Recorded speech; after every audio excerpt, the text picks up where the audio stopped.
Nauli, or in English, stomach churning. It took me a year of practice and of feeling like I wasn't moving anything at all to get this practice down. It's a Kriya, really, a cleansing technique, very powerful technique, whereby we're moving the abdominal muscles in different directions and thereby giving the internal organs a very deep massage and a deep cleanse, and also strengthening obviously the abdominal muscles, but also all the muscles around the abdominal um, belt, really. Definitely a practice not to be done after eating. We want to be on an empty stomach.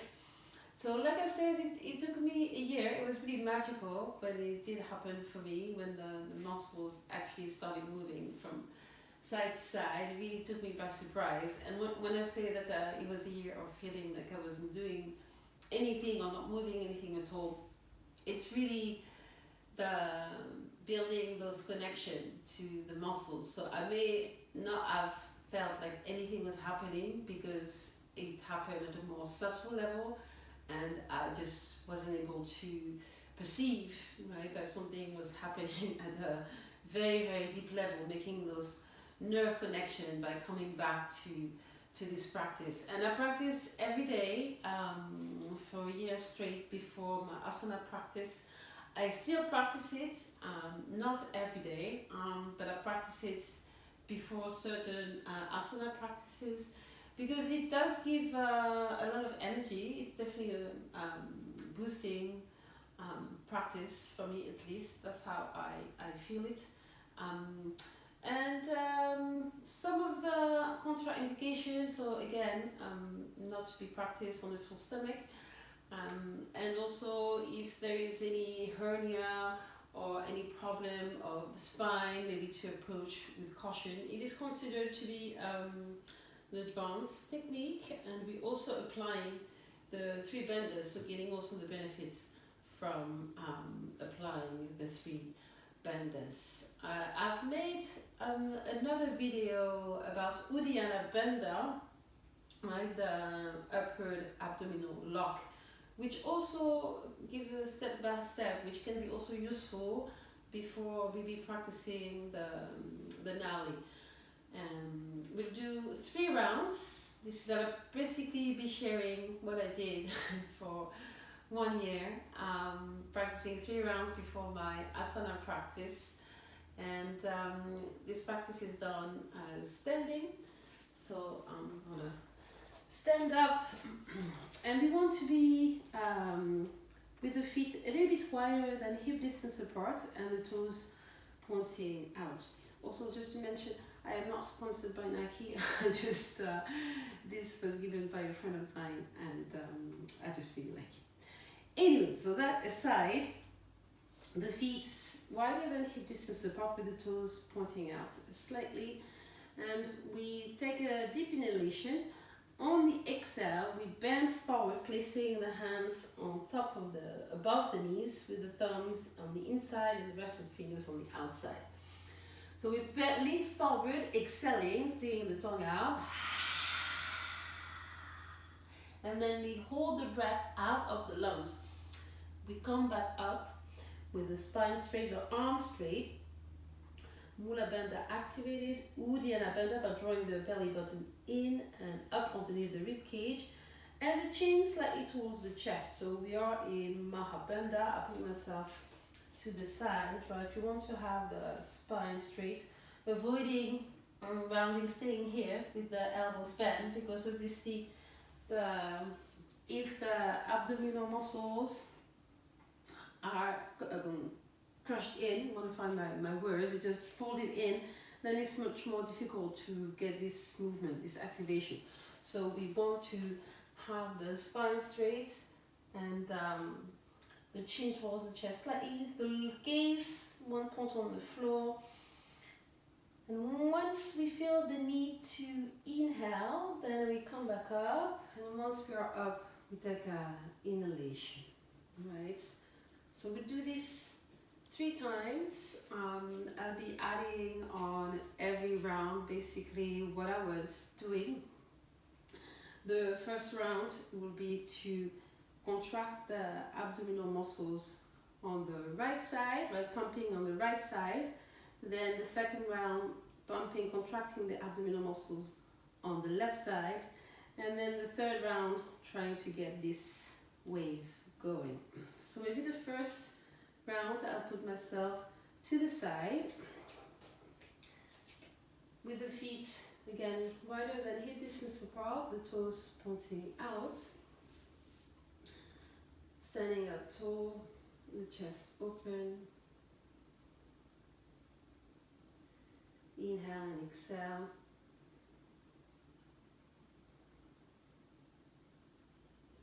Inhale. On the exhale, lean forward.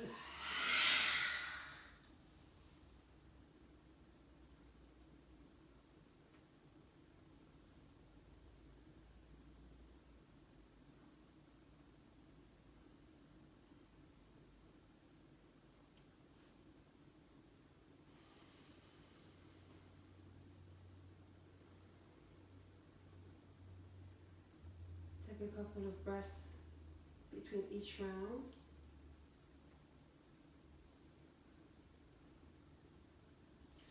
And I put myself on the other side for the churning on the left side.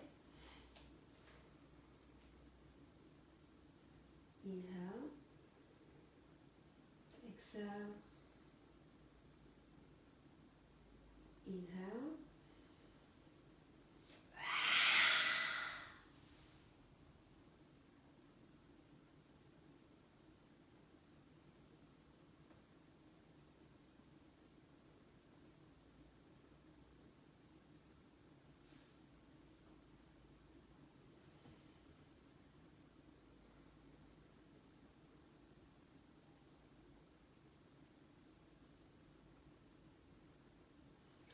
And for the last round,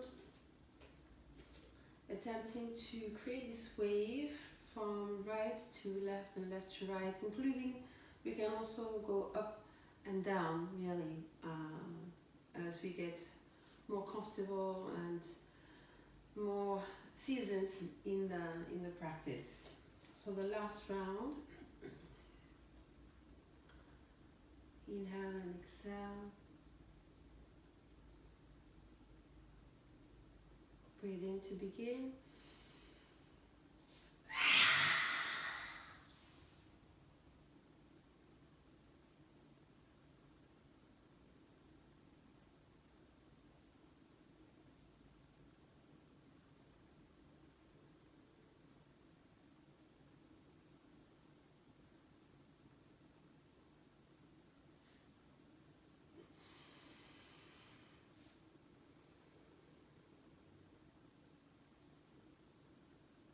Just take a moment to feel the effects.